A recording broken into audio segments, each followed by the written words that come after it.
Permit me to give you a little background information. For over 50 years, there's been a nativity scene in Brookville, Indiana. And in 2014, a group called Freedom from Religion Foundation filed a federal lawsuit arguing the creche, the display, violated the First Amendment because it represents an endorsement of religion and has the principal effect of advancing a religion, that being Christianity. In response to the lawsuit, Franklin County commissioners wrote an ordinance allowing several displays, religious or not, on the courthouse lawn. It requires that any person or group who wants to put up a display to apply for a permit, and the applications will be approved regardless of what the message the display promotes. This year, the county has approved 9 displays. There's been reporting that one of the displays is like a Satanist group who worship the devil, standing right near the creche of the baby Jesus. Joining me now is Sam Grover, Esquire, an attorney representing Freedom from Religious Foundation. Sam Grover, welcome to the Bill Cunningham Show. Sam, how you doing? Hi, Bill. How are you doing? Good, Thanks good, for good. having me on. All right, now tell me, as far as the style of the case, why is your group involved having sued Franklin County, Indiana? Yeah, sure, Bill. First things first, I know in your teaser for this segment you mentioned the Satanists. I do not represent the Satanists. They can speak for themselves. I represent the Freedom from Religion Foundation. We're a national nonprofit with 23,000 members throughout the country, and we're all about free thought and the separation of church and state. So we're more about celebration of atheism, agnosticism, and free thought.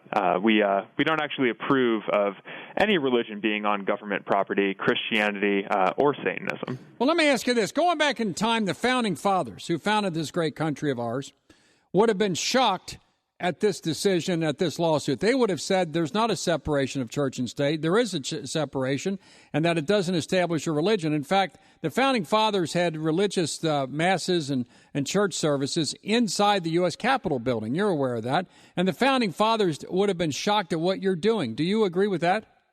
No, I don't agree with that at all. The Founding Fathers established a country that does have the separation of church and state, the separation from religion in government, and that's what we're trying to do here. Franklin County is a government entity, and the courthouse lawn is government property. So all we're trying to do is keep the government from promoting one religion over all others, like Franklin County did for 50 years before our lawsuit. If this thing was on the ballot, the vote would have been 99-1. Don't you have better things to do with your time than this? Well, I agree that the majority in Franklin County may very well approve of Christianity, and our Constitution is written to protect minorities from the tyranny of the majority. Our rights are not subject to majority rule. So as far as this situation, I've not been to Franklin County, I've not been to Brookville in a while, but if I go to the courthouse in Franklin County, Brookville, Indiana, what do I see? What's there now? Do you know? Yeah, so, well, for the past 50 years, you would have just seen one nativity scene. So Christians were enjoying exclusive access to promote their religion on the courthouse lawn. This year, there are 9 approved displays, and today, if you went, you would see a variety of different Christian displays, all put up by private individuals. And as of this Sunday, you will also see FFRF's display, which has 2 elements. We have a winter solstice banner and a Bill of Rights nativity. What's wrong with a small, rural Indiana community, which has had a tradition for 50 years without complaint, to celebrate Christmas and the birth of the baby Jesus the way they want to do it without you sharp attorneys knocking them down? Well, actually, it hasn't been without complaint. We first heard from a resident in Franklin County in 2011 about this exclusive access that Christians have to promote their religion on the courthouse ground. And we wrote a letter to Franklin County then. We've written a letter to them every year since. And it wasn't until we filed the lawsuit that Franklin County finally said, all right, we're going to make it so everyone has equal access to this space. Did you win the lawsuit, or did everybody just settle? We ultimately settled. After we sued in December 2014, in January of that year, the county came out with their new policy, which you talked about a little bit before I came on.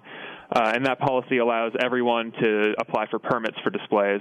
And so we voluntarily withdrew our complaint about the nativity scene being on the lawn going forward. And Sam Grover, if someone wants to worship Satan and they apply to get a permit to put an image of Satan next to the baby Jesus, would you defend that right? Well, our position is actually that the government should stay out of the religion business altogether. They shouldn't allow on their courthouse lawn this warring idea of Satan versus Jesus, or even allow atheist displays on the courthouse lawn. We would prefer that the government stay neutral. But Franklin County went in a different direction. They decided that they wanted a variety of displays on the courthouse, and so in this case, now that they've done that, yes, we would support the Satanists being included, as well as Wiccans, Jewish display, Muslim displays, and atheist displays. What would keep, then, from your viewpoint, a municipality or a county courthouse from putting up Christmas trees or lights? Would that run contrary to your view of the First Amendment? No. Courts generally hold that Christmas trees and those sort of traditional decorations are not Christian per se. They celebrate a secular version of Christmas, which we generally do recognize in this country. It's only when you have something like baby Jesus being born in a manger that you really get into religion. So you can put up Christmas lights and Christmas trees with impunity, but you can't have a depiction of the manger scene.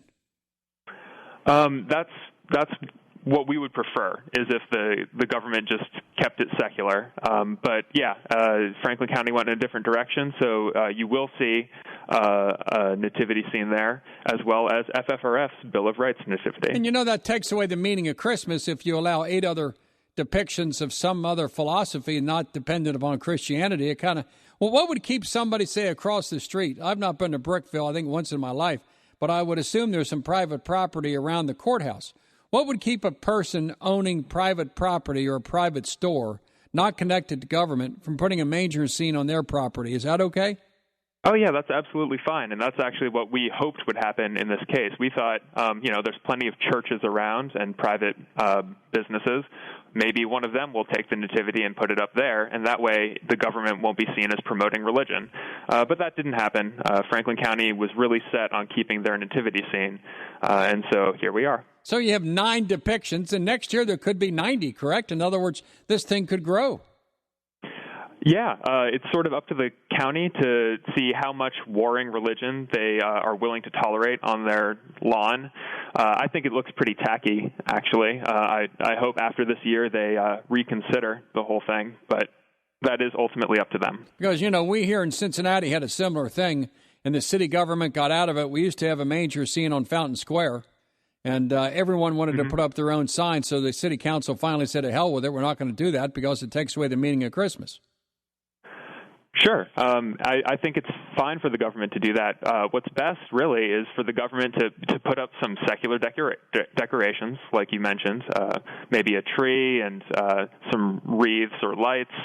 And then after that, everyone else is allowed to put up whatever they want on their private lawn or, their church property. What is Freedom from Religious Foundation that you're the lawyer for? What specifically do they do? The Freedom from Religion Foundation, what is your mission?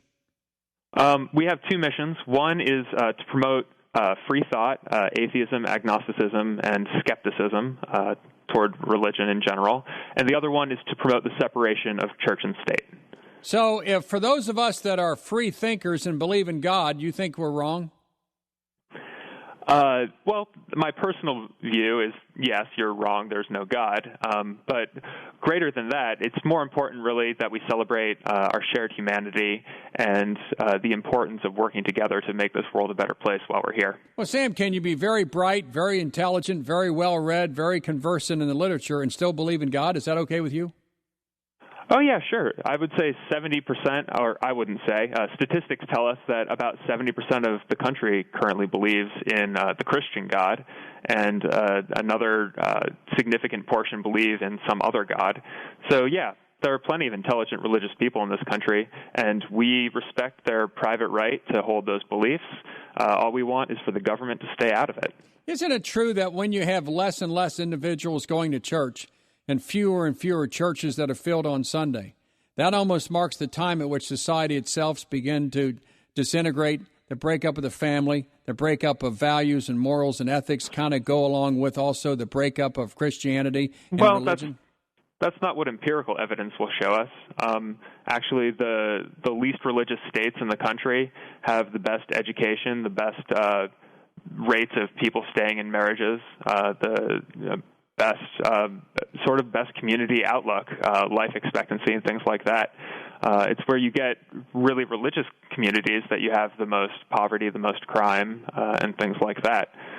So I would say religion, it may not be the cause of that crime, but it's certainly a symptom.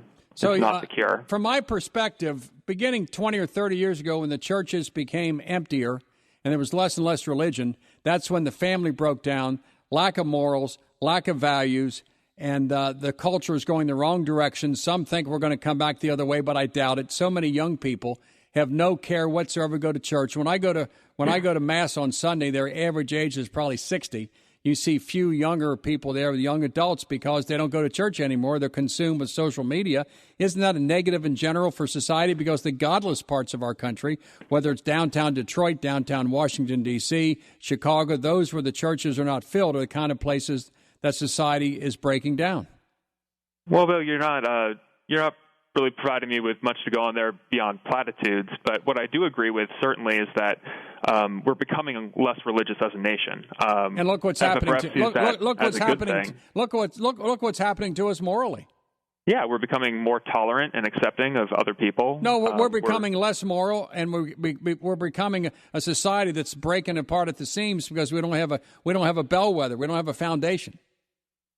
Well, we're becoming more tolerant of LGBT individuals. Violent crime is down nationally. Breakup of the family, welfare's up, joblessness, hopelessness, alcoholism, drug use, heroin. Not too many deeply religious people are using heroin and acting like clowns and fools. Deeply religious people live simple, good lives because they have value. Actually, a lot of religious people don't live simple, good lives. A lot of religious people are trying to perpetuate their beliefs in other parts of the world and creating wars abroad. Christianity is responsible for a whole lot of bad and some good in the lives of individuals, but it's certainly also not exclusive of drug use. There are plenty of religious people who shoot heroin. Statistics would tell us that over 70% of heroin users are Christian. Yeah, they say they're Christians, but they don't live a Christian life. They say they're Christians, but they don't live a Christian life, and that's a big difference. Well, that's just an example of the no true Scotsman fallacy. You're saying, oh, well, these Christians aren't real Christians because they don't do what I would approve of. But, yeah, they would identify as Christians. The vast majority of the prison population identifies as Christian. Yeah, but they don't live a Christian life.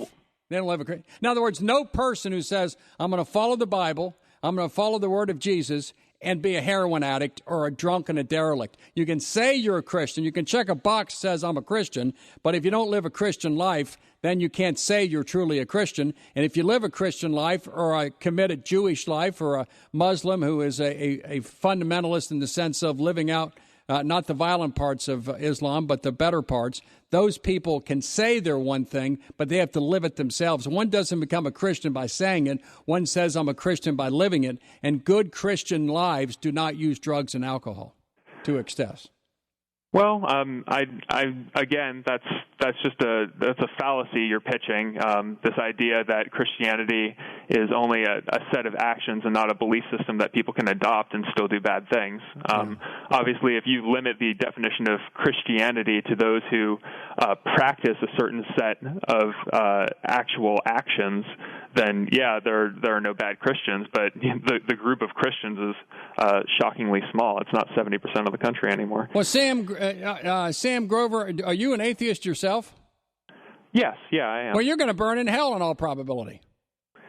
Well, I don't believe in hell, so that doesn't hold a lot of water with me. I tell you what, if you get to purgatory and I'm in heaven, I'm going to put a good word in with the Almighty to get you out of the burning fires of purgatory and get you to heaven. Because I think at your core, you're a pretty good guy. You're simply misguided.